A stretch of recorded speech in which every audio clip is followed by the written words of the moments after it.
Verdade da Fé, sem rodeios. Reflexões com Ricardo Gondim. Lucas 12:22. Dirigindo-se aos seus discípulos, Jesus acrescentou: portanto, eu lhes digo, não se preocupem com sua própria vida, quanto ao que comer, nem com seu próprio corpo, quanto ao que vestir. A vida é mais importante do que a comida, e o corpo mais do que as roupas. Observem os corvos, não semeiam nem colhem, não têm armazéns, nem celeiros, contudo Deus os alimenta. E vocês têm muito mais valor do que as aves. Quem de vocês, por mais que se preocupe, pode acrescentar uma hora que seja à sua vida? Visto que vocês não podem sequer fazer uma coisa tão pequena, por que se preocupar com o restante? Observem como crescem os lírios, eles não trabalham, não tecem, contudo eu lhes digo que nem Salomão, em todo o seu esplendor, vestiu-se como um deles. Se Deus veste assim a erva do campo, que hoje existe e amanhã é lançada no fogo, quanto mais vestirá vocês, homens de pequena fé. Não busquem ansiosamente o que comer ou beber, não se preocupem com isso, pois o mundo pagão é que corre atrás dessas coisas. Mas o Pai sabe que vocês precisam delas. Busquem, pois, o reino de Deus, e essas coisas lhes serão acrescentadas. Não tenham medo, pequenino rebanho, pois foi do agrado do Pai dar-lhes o reino. Vendam o que têm e deem esmolas. Façam para vocês bolsas que não se gastem com o tempo, um tesouro nos céus que não se acabe, onde ladrão algum chega perto e nenhuma traça destrói. Pois onde estiver o seu tesouro, ali também estará seu coração. Eu, como pastor, sinto que há momentos que eu preciso bater algumas estacas. Como pastor, eu preciso deixar algumas coisas claras para a minha igreja. E hoje é um desses dias, porque eu vou lidar com o assunto da oração, conteúdo da nossa oração. E de antemão eu vou já advertir vocês. Eu vou falar do assunto oração por um ângulo e numa perspectiva que geralmente não se fala nas igrejas evangélicas do Brasil. Então, de antemão, eu já vou advertindo vocês. Para alguns de vocês, o que eu vou pregar hoje vai de encontro, vai na direção contrária daquilo que você crê, porque hoje você vai ouvir o que eu vou dizer e você vai dizer para você mesmo: eu não quero esse tipo de coisa para mim. Para algumas outras pessoas, o que eu vou dizer, eu acredito que será libertador. Aliás, eu espero que seja libertador, porque eu quero andar hoje com muito cuidado nesse assunto da oração e vou, à medida em que eu estiver falando, tentar consubstanciar tudo o que eu falar com a Bíblia, principalmente com os ensinos do Novo Testamento, porque eu acredito que nós estamos assumindo entre as igrejas práticas sobre orar, sobre nossas preces, sobre as nossas orações, práticas que estão diametralmente opostas ao ensino de Jesus, e que, por estar tão popularizado, é aceito sem critérios. As pessoas estão aceitando sem critérios coisas que são ditas e ensinadas sobre oração. Então deixa eu primeiro, antes de qualquer coisa, estabelecer alguns pressupostos, premissas, o chão onde a gente vai alicerçar o nosso pensamento. Algumas coisas que eu quero deixar claras com vocês. Primeiro, o cristão é proibido na Bíblia de fazer das suas orações um desabafo do seu sufoco. Por exemplo, vamos orar para a gente se sentir melhor. Oração não se deve a isso. Orar para se sentir melhor. Aliás, existem orações que podem não me fazer sentir melhor, e sim pior. Oração não é uma terapia. Igreja não é spa emocional. Vamos fazer um spa hoje. Eu estou assim muito atribulado, vou lá na igreja que a gente ora e eu me sinto melhor. Oração não se deve a isso. Paulo diz em Filipenses capítulo 4, versículo de número 6: não andeis ansiosos por coisa alguma, mas em tudo pela oração e súplica, com ações de graças, sejam as vossas petições conhecidas diante de Deus. Quer dizer, a minha oração deve ser feita no espírito, não do eu vou orar para me sentir melhor. Eu vou orar porque no meu coração existe um sentimento de ação de graças a Deus. Porque a ansiedade já pressupõe uma doença espiritual. Então, a primeira coisa é que existe hoje uma espécie de lairibeirização da fé. Você vai para a igreja para se sentir bem. Pois vamos para a igreja que você vai se sentir ótimo. Uma vez um alcoólatra, um senhor muito alcoólatra, com muito problema de alcoolismo, e o lar dele despedaçado, veio me pedir oração, porque ele estava com gastrite. Pastor, ore por mim, eu estou com tanta gastrite. Aí veio orar, eu botei a mão na cabeça dele: Senhor, aumenta a gastrite desse homem, Senhor. Ele levantou a cabeça e disse: pastor, não ore assim não. Eu digo: opa, essa gastrite pode ser a sua salvação. Vamos pedir a Deus para ela aumentar muito, porque pode ser que essa gastrite sirva para você acordar que o seu alcoolismo vai lhe matar. Se Deus tira a gastrite, você volta para o bar amanhã, correto? Segundo, o cristão é proibido de pedir do mesmo jeito que pedem os pagãos. Usar a mesma metodologia que os pagãos usam. Eu já vi esse tipo de argumento nas igrejas evangélicas. Não, a macumba usa para o mal, nós vamos usar para o bem. Mesma metodologia da oração. Campanhas infinitas. Campanha para isso, campanha para aquilo. Vamos abrir uma campanha. Campanha de 7 semanas, 12 semanas, 312 pastores, 320, 480, 40 semanas de Josué, 25 semanas de Gideão, 82 semanas de Josafá, 48 não sei o que, de não sei o que. Isso é paganismo. Isso é paganismo. Nós somos proibidos de usar a mesma metodologia. Copo d'água em cima do rádio, fitinha, Deus é fiel, Deus salve o Brasil, que é uma versão do Senhor do Bonfim, né? Fitinha, sal grosso, e nós somos proibidos de usar esse tipo de coisa. Mateus capítulo 6, versículos 7 e 8. Quando orarem, não fiquem sempre repetindo a mesma coisa, como fazem os pagãos. Eles pensam que por muito falarem serão ouvidos. Não sejam iguais a eles, porque o seu Pai sabe do que vocês precisam, antes mesmo de o pedirem. Terceiro, o cristão não pode pedir, está proibido de pedir nas suas orações qualquer coisa material. Vou repetir. O cristão é proibido de se preocupar com qualquer coisa material, até mesmo com as suas necessidades mais básicas, comida e bebida. Nós somos proibidos por Jesus de pedir coisas materiais, até comida e bebida. Mateus 6:32. Portanto, palavras de Jesus: não se preocupem dizendo o que vamos comer, ou o que vamos beber, ou o que vamos vestir, pois os pagãos é que correm atrás dessas coisas, mas o Pai Celestial sabe que vocês precisam delas. Isso aqui não é sugestão que Jesus está dizendo, é proibição. Quando ele diz assim, não se preocupem.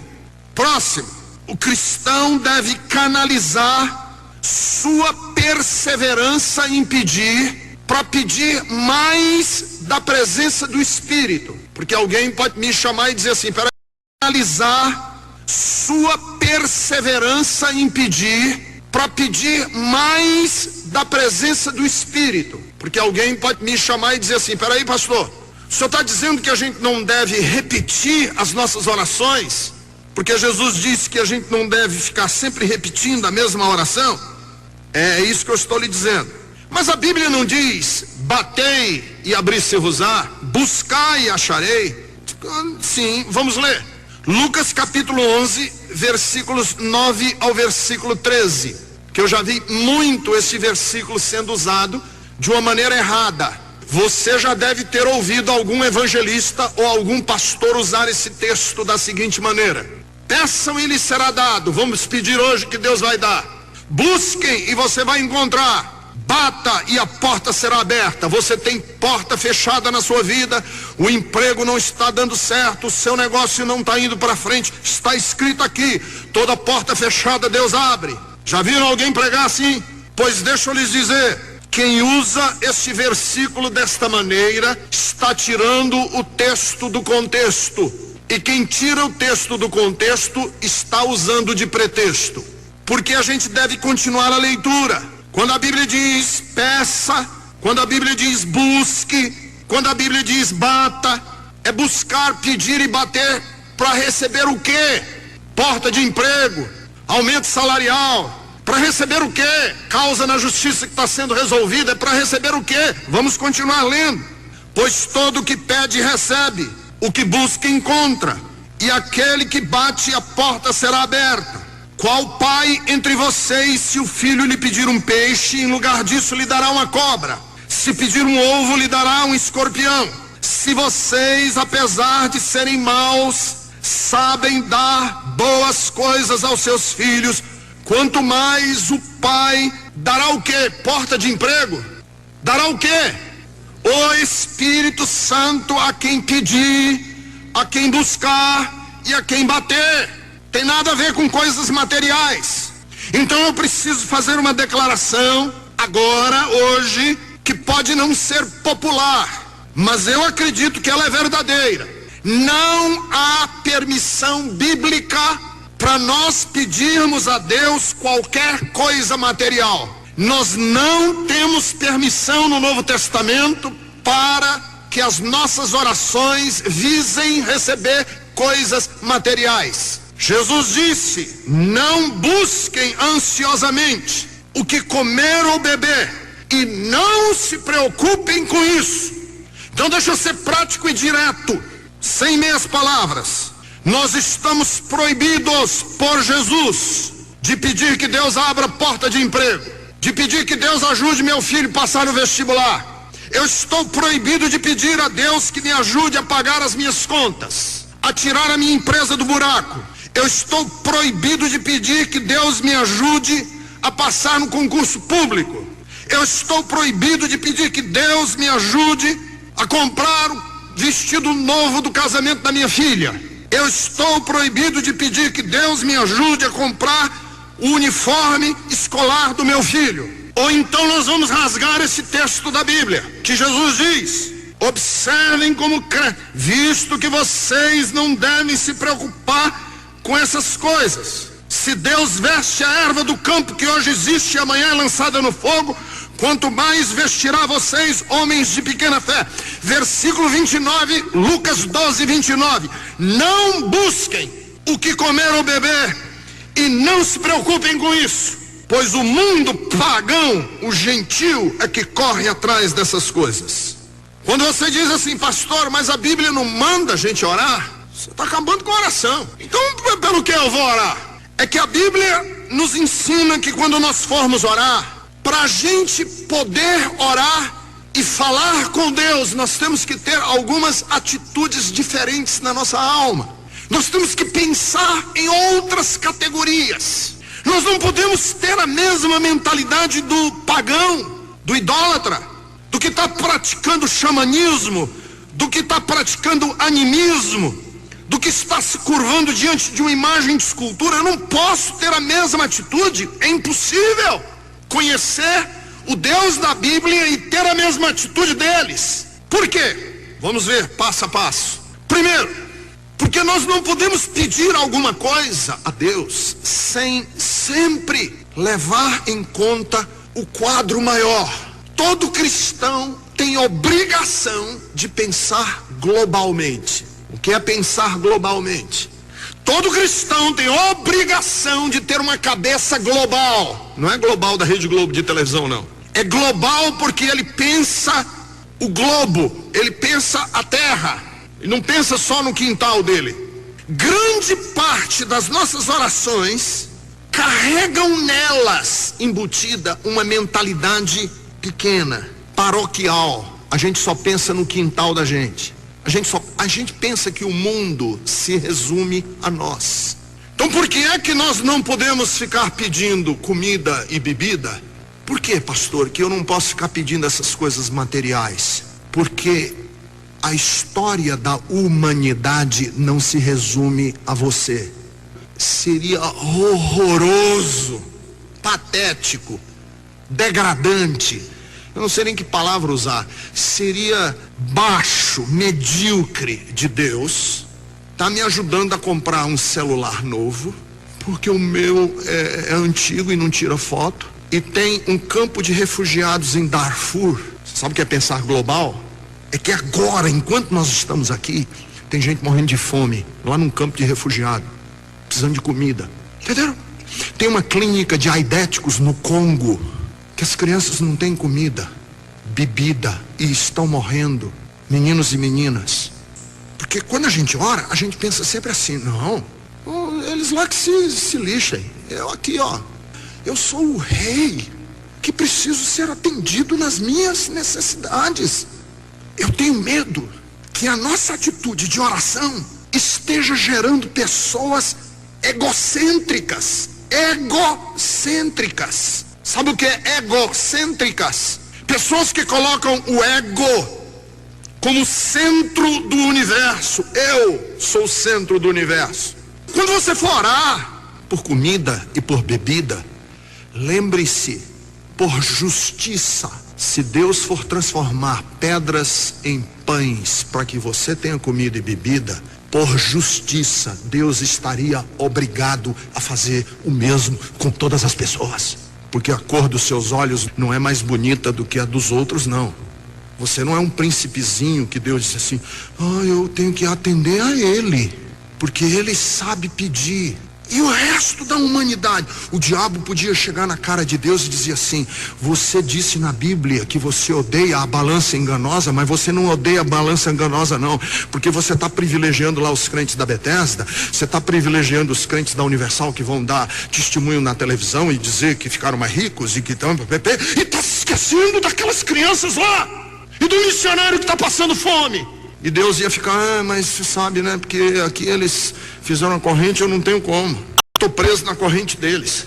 Isso é ridículo, pensar em Deus assim. Tiago 4, de 1 a 3. De onde vêm as guerras e contendas que há entre vocês? Não vêm das paixões que guerreiam dentro de vocês?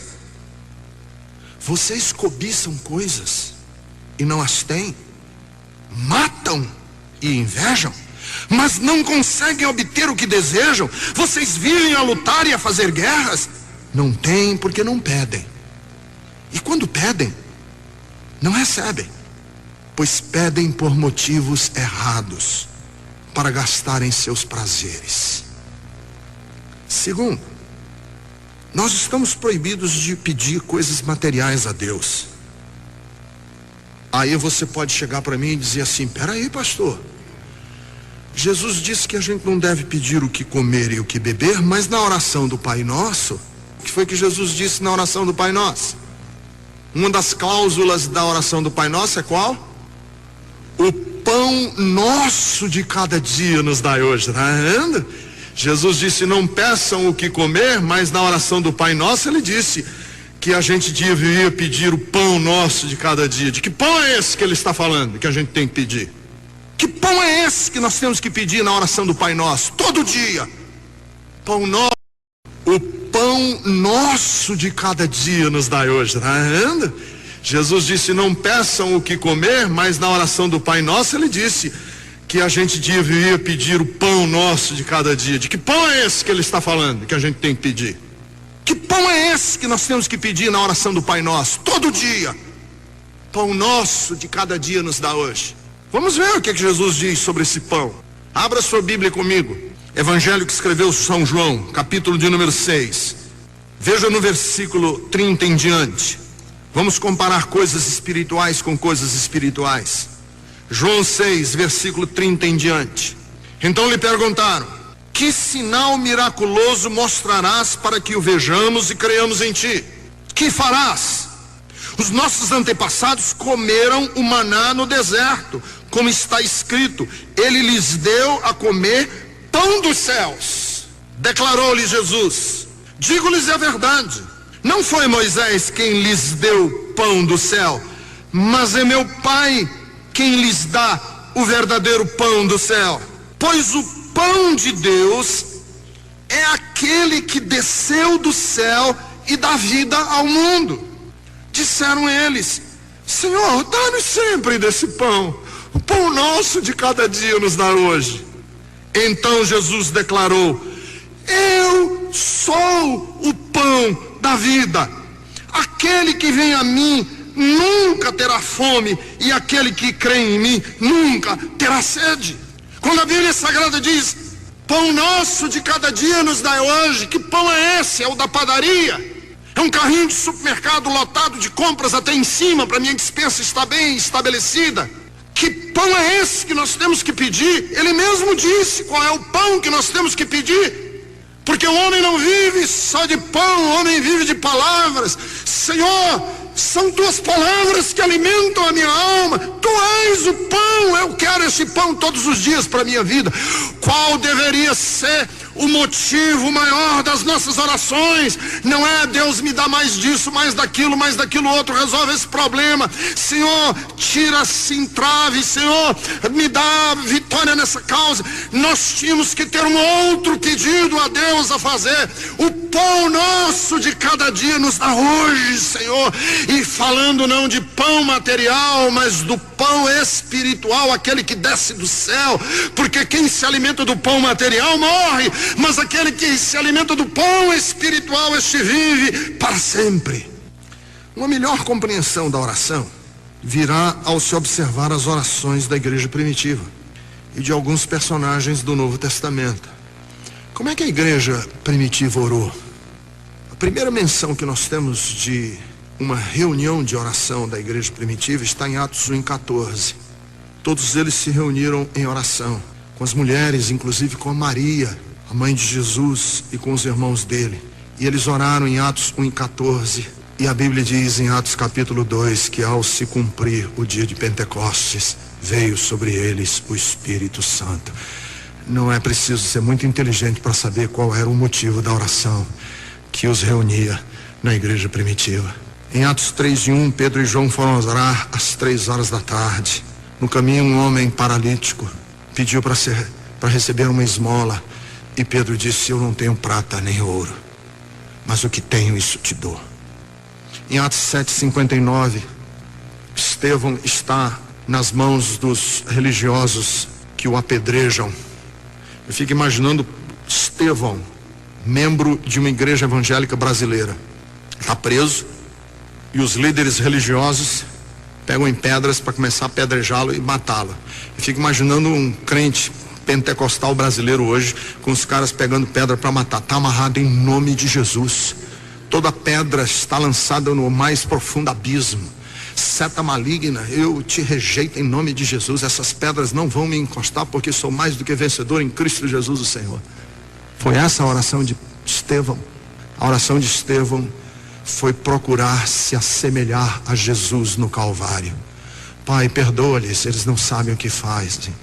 E ele, levantando a voz em oração, com o rosto que brilhava como de um anjo, a oração dele foi: Pai, em tuas mãos entrego o meu espírito. Atos 4:24, eles oravam para se lembrarem que Deus estava no controle quando Pedro estava na cadeia. Atos 14:23, a igreja fez oração pela obra missionária que Paulo e Barnabé iriam se envolver. Não tem nada a ver com coisas materiais. Uma boa compreensão da oração pode vir não dos ensinos de Paulo, mas da vida de Paulo. Em 2 de Coríntios, capítulo 12, Paulo tinha um problema. Nós não sabemos que problema era esse. Ninguém sabe qual era esse problema. Existe muita especulação sobre qual era o problema de Paulo, que ele chamava de espinho na carne. Tinha um problema. Alguns acham que era um problema de vista, que ele, quando caiu no caminho de Damasco, do cavalo, que ele viu aquela luz forte, ele ficou com um problema na vista. Porque tem um texto, numa das cartas, a maioria das cartas não era Paulo que redigia com o próprio punho dele, e numa das cartas que ele redigiu, ele disse assim: vejam que eu estou redigindo essa carta com a minha própria mão, porque eu estou escrevendo com grandes letras. Ora, grandes letras é uma pessoa que tem problema de vista, eu só leio com grandes letras. Então Paulo escreveu com grandes letras. E tem uma outra parte também, que uma das igrejas amava tanto Paulo que quis dar os olhos para ele. Acho que nenhum de vocês queria dar os olhos para mim, mas teve um povo lá na igreja que amava tanto Paulo que dava o olho para ele. E ele tinha um problema. Eu estou só querendo mostrar aqui que Paulo tinha um problema, que ele chamava de espinho na carne. Alguns dizem que foi um casamento mal sucedido. Outros dizem que o espinho na carne dele era perseguição dos judeus que perseguiam ostensivamente ele, que eram legalistas. Ninguém sabe o que era. Na verdade é que ninguém sabe. O que nós sabemos, de acordo com 2 de Coríntios, capítulo 12, versículo de número 8, é que ele orou pedindo a Deus que tirasse isso da vida dele. É uma hora em que Paulo pede por uma necessidade dele. E qual foi a resposta de Deus para Paulo? Paulo, a minha graça te basta. Em outras palavras, você vai continuar com esse problema, e a minha companhia será suficiente para, com esse problema, você viver uma vida triunfante. Então, essa coisa de orar, Senhor me dá, resolve. Igrejas que ficam assim: venha buscar o que você tem de Deus por direito. Isso é o cúmulo da prepotência e da arrogância diante de Deus, que nós não temos nada por direito. Tudo que nós temos é por misericórdia e graça. Aliás, se a gente fosse pedir os nossos direitos diante de Deus, a gente estava ferrado. Você imagine uma pessoa chegar diante de Deus e dizer assim: Senhor, eu vim exigir o que eu mereço. Eu acho que Deus faria assim com o dedo assim na mesa. Quer mesmo? Efésios 3:14, ele disse assim: por essa razão eu me coloco de joelhos na presença de Deus. E ele ora. E pelo que ele ora? Para que a igreja tenha a revelação do amor de Deus e possa compreender qual é a profundidade, a largura, o comprimento, a altura do amor de Deus. Em Efésios 6, versículos 19 e 20, o apóstolo Paulo pediu oração. Ele está preso, hein? Que ele está na cadeia. Se você tivesse preso, Efésios 6 e 19, olhe para mim, você está preso na cadeia. O seu processo na justiça se arrasta. O juiz e a corte tem um jogo político que ficam jogando o seu processo para um lado e para o outro, e você está preso. E você vai pedir oração. Pelo que você pediria oração? Você está preso, na cadeia, injusto. E o processo está se arrastando, e aquela burocracia e jogo de interesse, e um põe o processo embaixo, outro põe o processo em cima, e outro põe o processo na mão do outro juiz, e transfere você de um lado para o outro, e você está sendo joguete na mão dos poderosos. E aí você vai mandar um pedido de oração para a igreja Bethesda: orem por mim. Pelo que você oraria? Eu sei o que eu oraria. Irmãos, orem para Deus me dar graça com esse advogado, para substituir esse juiz, para sair esse juiz e botar um outro juiz no lugar. Não era isso que a gente pediria? Vamos ver o que Paulo ora.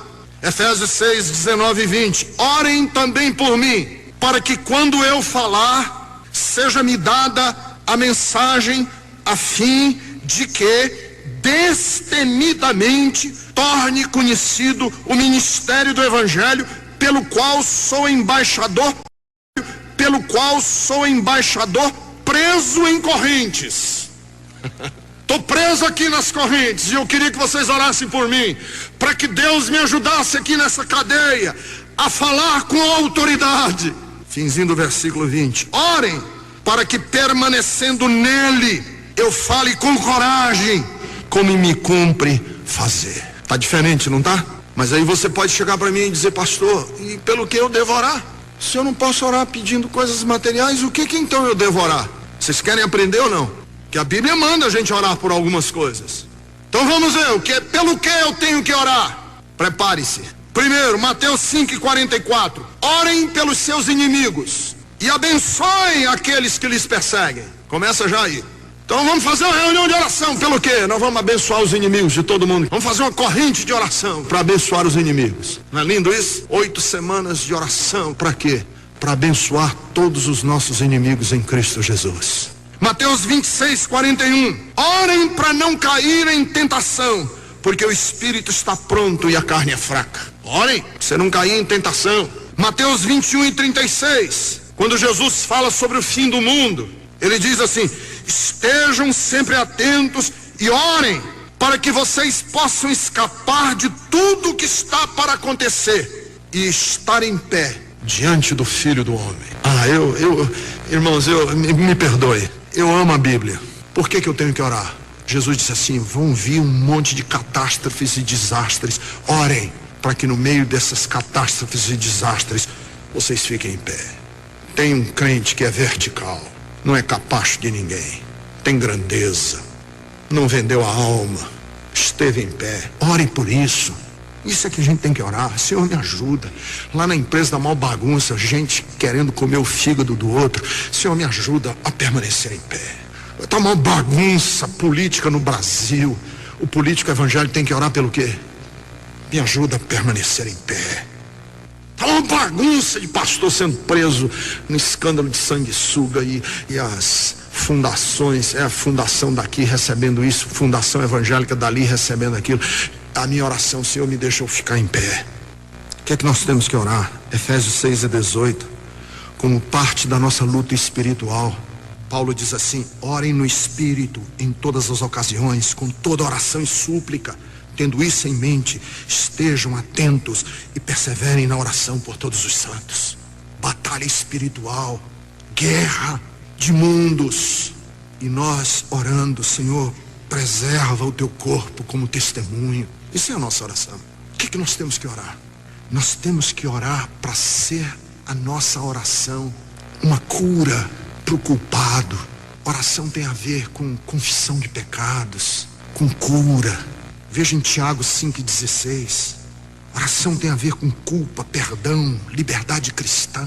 Tiago diz assim em Tiago 5:16: portanto, confessem seus pecados uns aos outros, orem uns pelos outros para serem curados. A oração de um justo é poderosa em seus efeitos. Esse aqui é outro versículo tirado do contexto. Oração do crente é poderosa, meu irmão. Tirou do contexto. Em que a nossa oração é poderosa? Qual o contexto que ele disse que a minha oração é poderosa? No contexto do perdão, da culpa sendo retirado do coração de quem me confessa.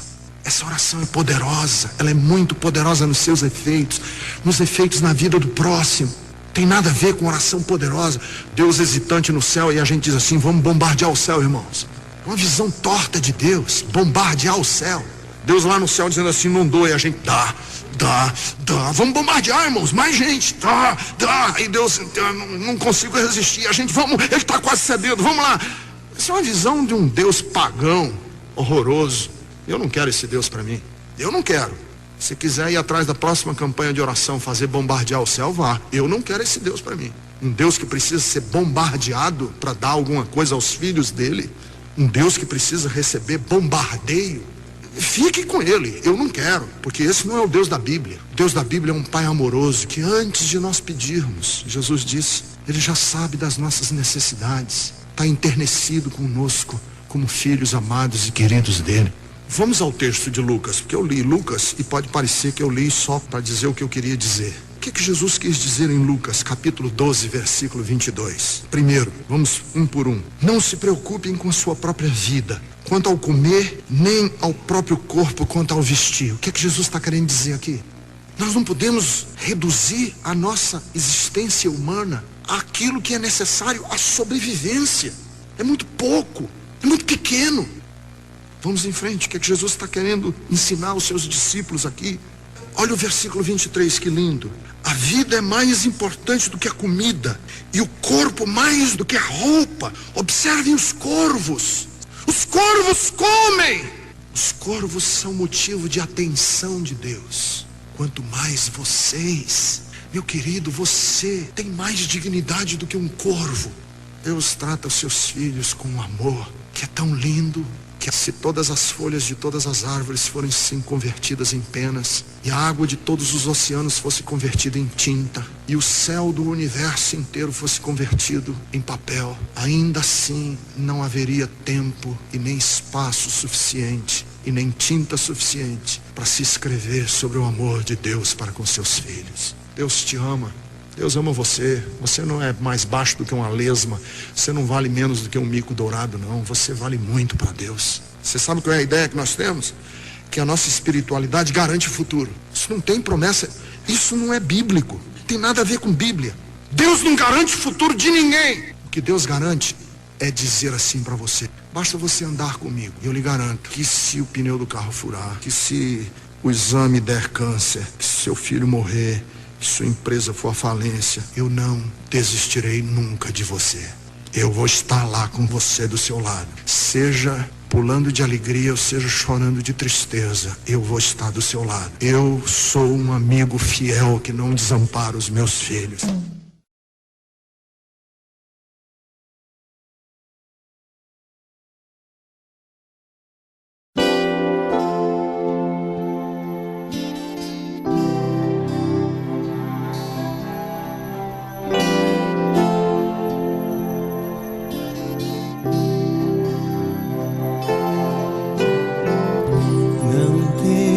Sobre ti um só cuidado, qualquer que seja, pois somente seria muito para ti. É meu, somente meu, todo trabalho. E o teu trabalho é descansar em mim. É meu, somente meu, todo trabalho. E o teu trabalho é descansar em mim.